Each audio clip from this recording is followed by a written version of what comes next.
I only once seen my dad be a projectionist, because by the time I came along, my dad had moved in to become a manager. And one of the days I seen my dad be a projectionist was when no projectionist turned up. And I obviously got the call at school to say that my aunt had died, and I can remember being really, really upset. And it's okay, you know, I was in high school at this point, your father's going to come pick you up. My dad came and picked me up, and I went, it's alright, it's just the projectionist hasn't turned up. I need someone to come and help me lace up, or I would do it myself, but it's been that long since I've done it. So that was probably the only time me and my dad actually worked together, was had to go in and set up the projection room that night, get the reels rewound, because they hadn't been rewound, nothing had been done, set up the projectors and run it. And at that point I'd been running film since I was like 8 on my own, so I was what, about 14 or 15 then. So in theory I could have probably went in and done it all myself, but there was no way I was going to take away that opportunity to work with my dad. No, I mean, my parents didn't want me hanging about at Eels, so the only other place for me to go was to go and annoy the projectionists. Now in those days, projection room, I mean, it was a one-screen cinema back then. It was a 70mm screen, it was the largest screen in Scotland, the Nice Bride CAC. They also had a lounge bar and they had a coffee bar. So I mean, there was so many staff. It's not like nowadays, the way cinemas run now. In the projection room alone, you had the chief projectionist, you had the second projectionist, then you had the trainee projectionist, and then you had probably what was me. And what I got taught originally was to clean the floor. That's how I started in a projection room, sweep the floor, and eventually I stepped into then being allowed to rewind the reels. When the chief had time, he used to show me how to rewind the film, and then if he had even more time, he would then start to show me how to lace up. And it kills me to this day that all the pictures that I've got of me at like 8 years old, lacing up and threading the projector, have been lost forever. Sadly, when my dad passed away, we just lost them all. But the memory's still there. I can still remember dragging the chair, or they would say, oh God, drag your chair out and lace up. And that's what I used to do. The company I was working with at the time, United Cinemas International, was looking to branch into IMAX. So I was on the initial study group. So it exposed me to a lot of what IMAX was, and the big thing was working with 3D film, because IMAX is all about 3D. Nowadays we think back, oh, you know, everything's in 3D, but IMAX have been doing 3D stuff for years and years, long before it commercially came back into cinema. So it was the ability to work with the large film format again, i.e. 70mm film, but also the opportunity to work with 3D. Because in those days, not everyone worked with 3D. Nowadays, every projectionist has worked with 3Ds because it all changed, but in those days, it was only the elite. And to work with IMAX, it used to be very, very difficult to become an IMAX, because with IMAX, you only get one shot at getting it right, so your projection standards had to be very high. There was no racking handles or any way to adjust the image. Once that projector starts in IMAX, that is it, it's on screen and running. If you've laced up out of frame or out of rack, that's that whole experience being destroyed for your customers. And I enjoyed the challenge of that. If it's brand spanking new, it will still arrive like the good old days in reels. So reels are just parts of film, numbered 1 to however many it is, 1 to 50, whatever. If it's a 3D film, you'll have 1 to 50 right eye, 1 to 50 left eye. And the process is they all have to be joined together. Now IMAX have a very unique way of joining them together.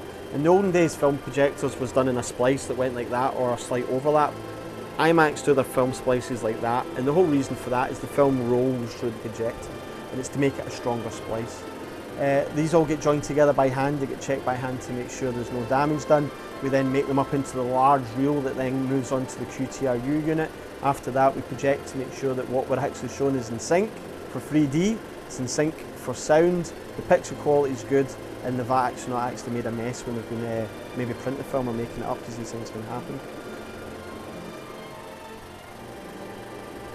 IMAX stands for maximum image. You know, if anyone's worked with IMAX knows that.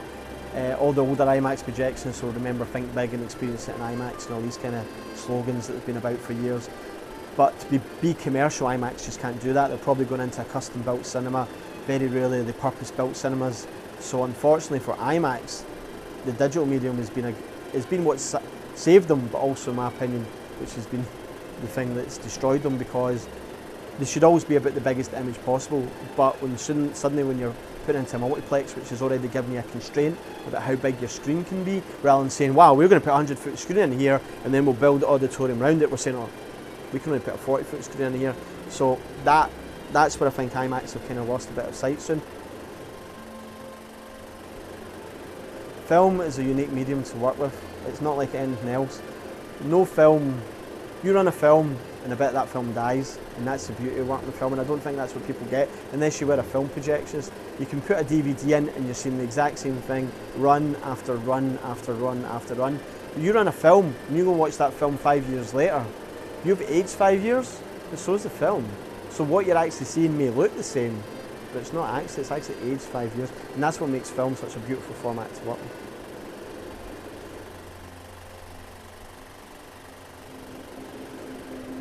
So the theatre was actually a competition. The whole Science Centre was a competition. It was 3 buildings that were designed before they actually knew what was going to go into them. They always knew that it was going to be a Science Centre here, but they just didn't know it was going to look the way it actually looks now, and the IMAX was always going to be a complementary part of that.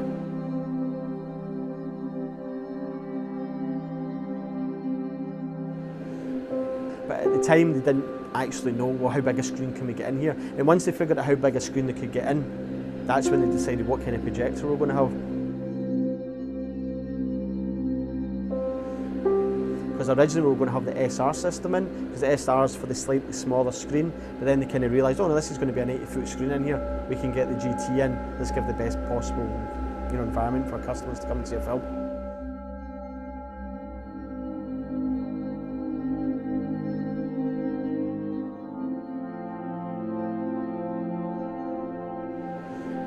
So IMAX is about the experience. There's 2 experiences you should always get in an IMAX cinema. One's what you see on the screen, and the other is how you get to your seat.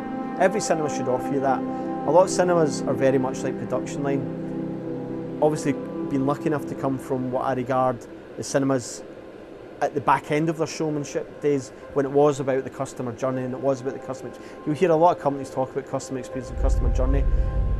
If you have a good customer experience and customer journey, you'll never have a comment card box outside your cinema, because customers will feel they'll be able to approach your staff, be able to approach your managers and discuss. And IMAX is a little bit about that. I mean, everyone that comes into an IMAX who's maybe never been to an IMAX, you'll see the minute they walk into the cinema, they'll come in and the first thing they'll do is they'll look up, because what they're seeing is a very large picture, they're seeing the screen and they're going, wow, look at the size of that, I can't wait to see the image on that.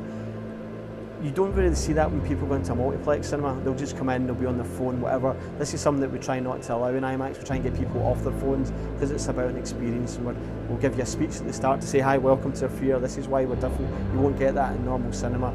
Let them have the experience, and then we'll thank our customers for coming and try and tell them what's coming next and get them out the doors safely as we can.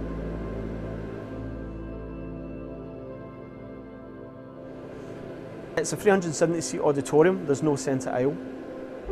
We have a pit, and the reason IMAX cinemas have a pit is because we project with a smile along the bottom of the screen, and the whole idea of the smile was to kind of try and draw you into the screen, so it's it takes in your whole vision, your whole experience, but the pit makes you almost want to fall into the image as well. And that's the beauty of IMAX, that it does that, and that's one of the sad things I think that lacks in the digital. Digitals don't have pits, they don't have smiles. If you look carefully, you'll see a little bit of a smile if it's been shot in 1570, but if it's just a straight Hollywood conversion, it doesn't have that. So yeah, you might get something that's taken in your field of view, but it doesn't, to me, it lacks the drawing in effect, which is what all the purpose-built cinemas get. And you won't get a purpose-built IMAX cinema now unless it's a brand new multiplex that they think, yeah, this put in a purpose-built IMAX. But it's not going to be the GT, it will be digital, and digitals don't really go much bigger than 60 feet just now. A good projectionist, like people always find out when you're a projectionist, oh, what films did you watch? We don't watch films, we watch how a film is projected. It's a very different thing. But one of the things I'm going to miss the most about being a projectionist is watching the reaction of the audience to what we're projecting on the screen.